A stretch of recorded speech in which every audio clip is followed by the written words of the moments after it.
Hello again and welcome to another Mordy and Glory Warhammer 40k video. In today's episode we shall be doing some musings on the meta, where we have a little bit of a think about how the competitive scene of 40k may evolve. And today we are specifically going to be talking about the guard meta. What might be on the horizon for the Emperor's true finest. And so without further ado, let's not mess around any further. Let's mount up, roll out, and drive right into today's episode.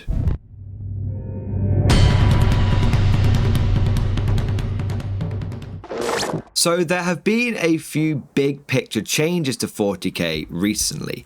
Firstly, we've had the points update with the Minotaur Field Manual, and then we've also had a lot of new codexes drop, things like Custodes and Orcs, and we've had Chaos and Tau as well. Now, regarding points changes, Guard had a bit of a mixed bag. On the one hand, units like our artillery, such as Manticores and Basilisks, went up significantly, and then elite units like the Kazakin also went up quite a lot, along with the Bulgrins. But then we got some pretty significant points decreases as well.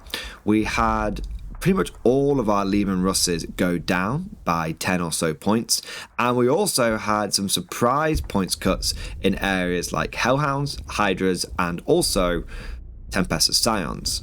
Attention Guardsmen, the Commissariat has detected you have not yet liked this video. Do so immediately or else you will face the Emperor's wrath.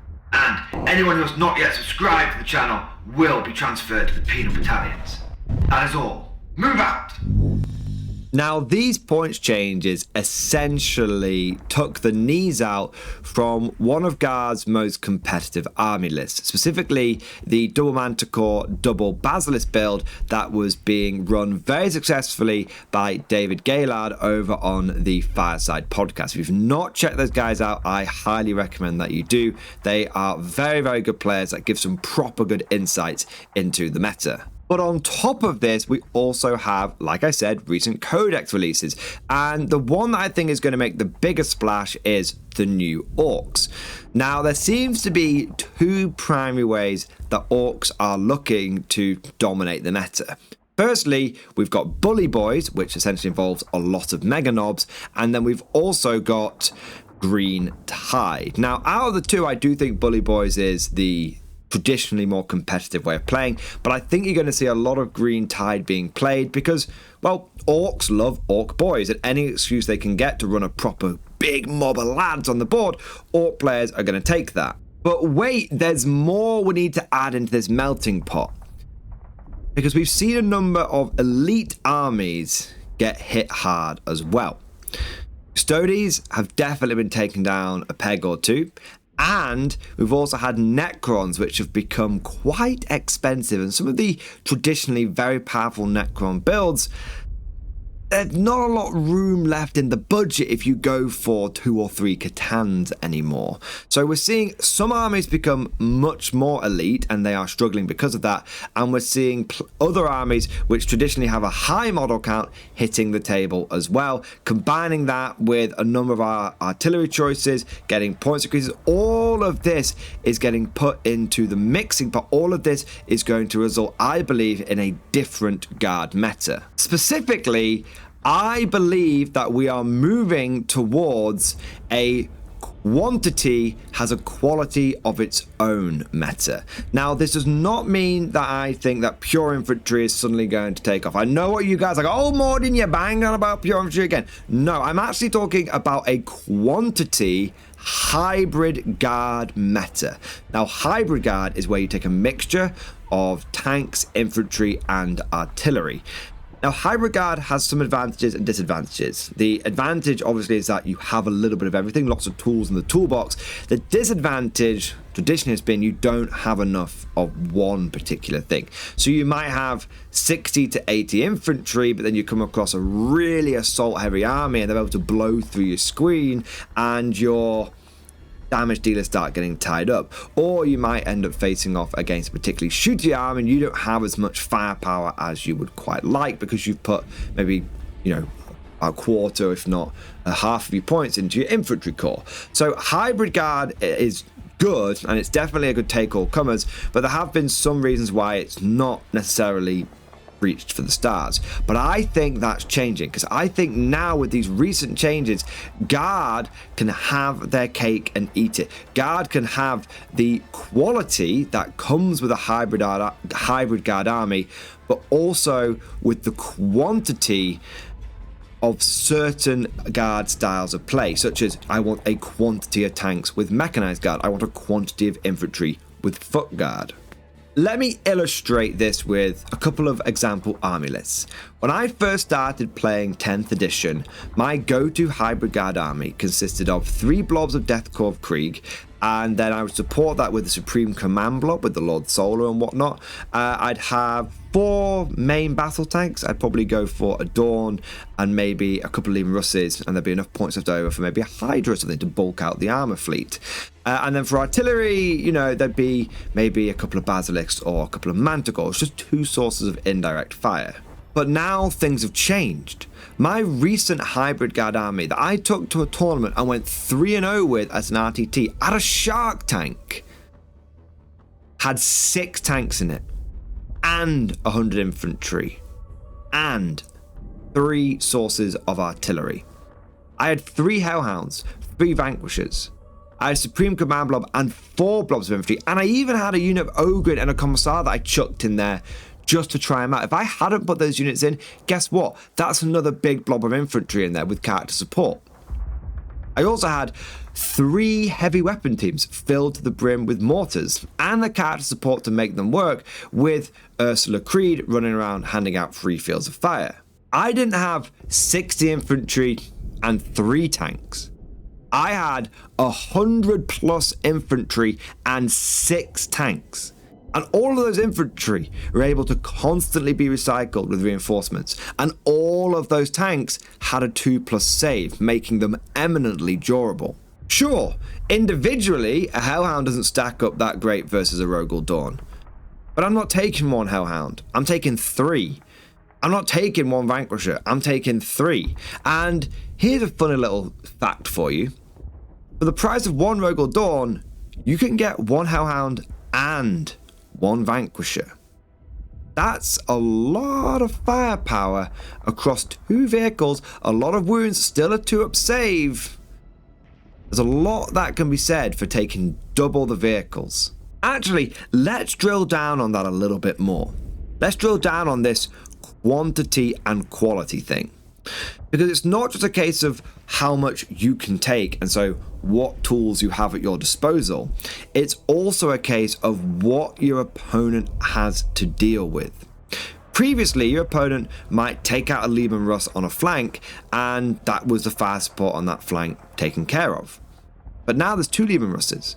Now when your opponent flies forward with all of his Eldar with their Bright Lancers and comes in and takes out 2 of your tanks, he's not cut your tank fleet by half. He's only cut it by a third. And so you're starting from a position of not with 4 tanks and I lose 1 and now I'm starting with 3. You're starting from a position of 6 tanks.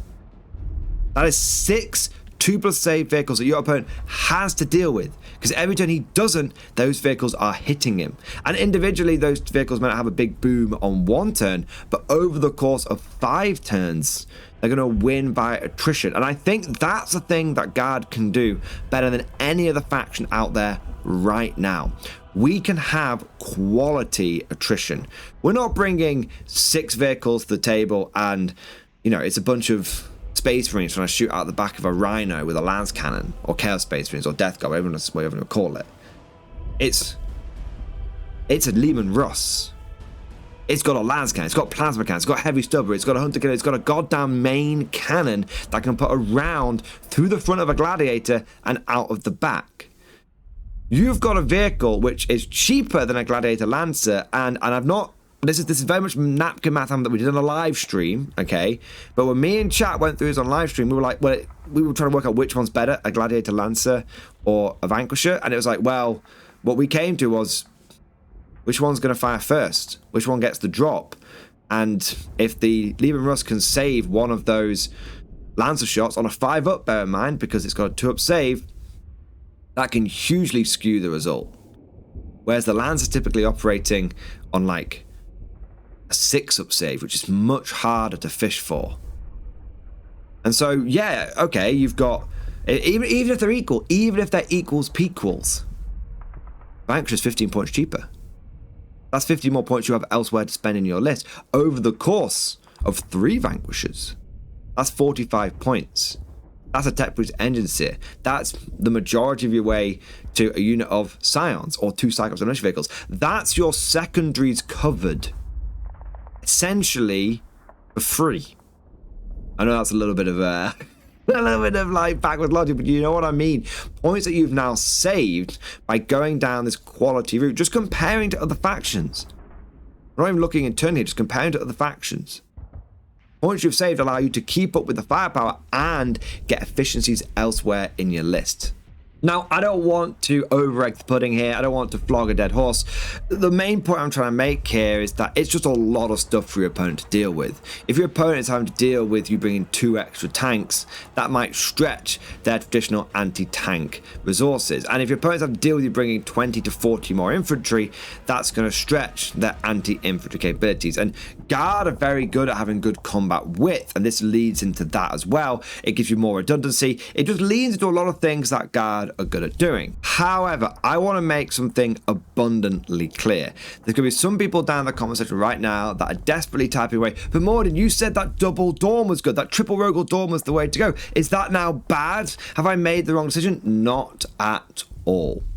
I am not saying that Double Dawn or going down a slightly more elite or just a more traditional hybrid route and just having quality in your quality list. There's nothing wrong with that at all. That is still totally viable. That's unchanged. That's still there. Those points didn't change on the Rogal Dawn, for example. What I'm actually saying here is this is a new avenue to explore. This is a new tool to have in our toolbox. And so if you prefer having things like Rogal Dawns, that's great, because I love Rogal Dawn. I still feature them in my list regularly. They're a fantastic tank, phenomenally durable, a lot of firepower to bring to the table.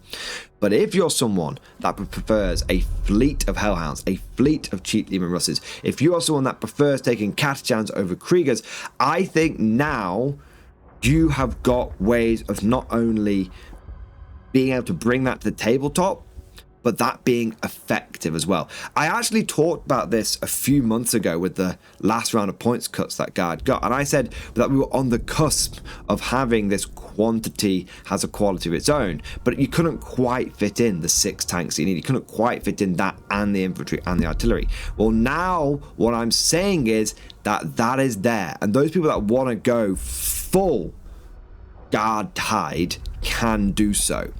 But nothing has changed. Nothing has changed to make the other way of playing Guard bad. Met Guard, still amazing. Infantry Guard, still amazing. Hybrid Guard consisting of Rogal Dawns, still amazing. If you still like taking Basilisk, still amazing. But Quantity Guard, that's now able to take its place at the table and be effective, powerful, and viable. Well, at least that's what I think. But of course, all of this is just like my opinion, man. Let me know what you think down in the comment section below. Do you think that Quantity does have a quality of its own, or that Guard should still lean towards bringing good quality units such as Rogal Dawns and other more elite choices of Russ? If you enjoyed today's video, don't forget to smash that like button and subscribe to never miss an episode. Would you like to know more? If so, then please consider becoming a channel member or patron. By supporting the channel, not only will you be doing your part, but you'll also be helping me create more content for your viewing pleasure and unlocking a whole host of perks. You get everything from a badge next to your name, custom emojis, but the big one is access to the Mordian Glory Discord server, an online community with almost 2,500 active members. It's always popping off in the MG Discord. We've got channels for army lists, hobbying, tactics, stories, and even a pretty spicy meme section as well. For all you greenhorns that wanted to see the Mordian glory hole, today is your lucky day.